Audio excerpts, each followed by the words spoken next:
Happy National Handwriting Day!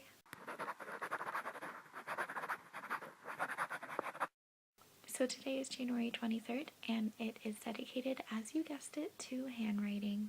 This holiday was established in 1977 in honor of John Hancock's birthday. Why John Hancock?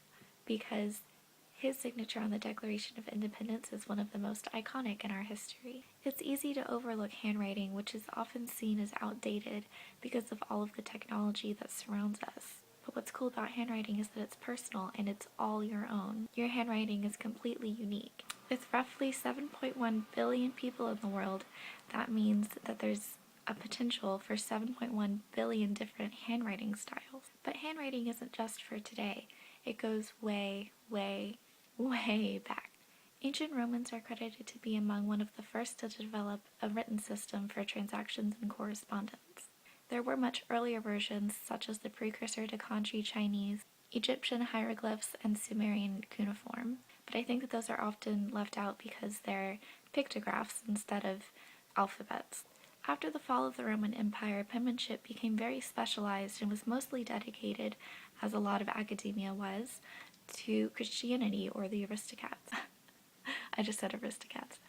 Or the aristocrats. This was before the printing press, so everything was handwritten. As time went on and it spread across Europe, penmanship changed based on the geographic region, the culture, the economy, and even gender roles. During the Middle Ages, the style became much more condensed because the price of parchment went up, so they needed to be able to fit a lot more in a smaller amount of space. Johannes Gutenberg mimicked that same sort of Gothic, condensed, heavy version when he invented the printing press in the mid-15th century, I'm assuming for the same reasons. By the 1700s, there were schools dedicated to penmanship, and it became a sort of social status or even a professional status.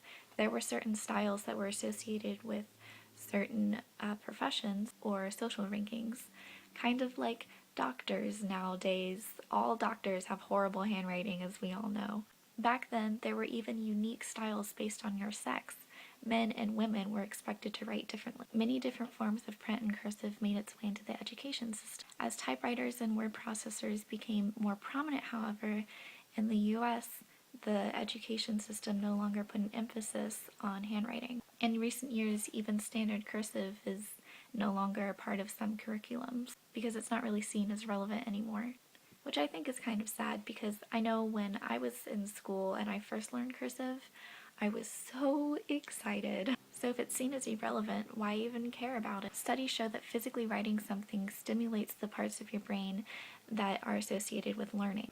You're much more likely to retain new information if you write it down. If you're always typing on a computer, then it's really easy to get distracted. So pen and paper will definitely help you focus more. The content of what you write improves also. Many authors insist on writing things down on a pen and paper first before putting it into any sort of typed format. Also, handwritten essays have been shown to be longer, written faster, have more complete sentences, and more complete ideas. In children, handwriting is a big part of how they learn language and reading, and they help develop their fine motor skills as well. So how do you celebrate National Handwriting Day? Well, I personally wrote out my script, well, not really script, I outlined what I wanted to say in here in handwriting instead of typing it. You could write a note to a long-distance friend or a short-distance friend. It's always good to get snail mail. You can write in or start a journal. Again, I have a journal, and that's what I wrote this in. If you're in class or you have homework to do, then you can always write down the notes in a notebook instead of typing it. But Sarah, you say my hand hurts. I can't stand all this handwriting. Do not fret, I have hand stretches for you in case you're like me and you get writer's cramp. First one. This is pretty simple. I'm pretty sure everyone does this.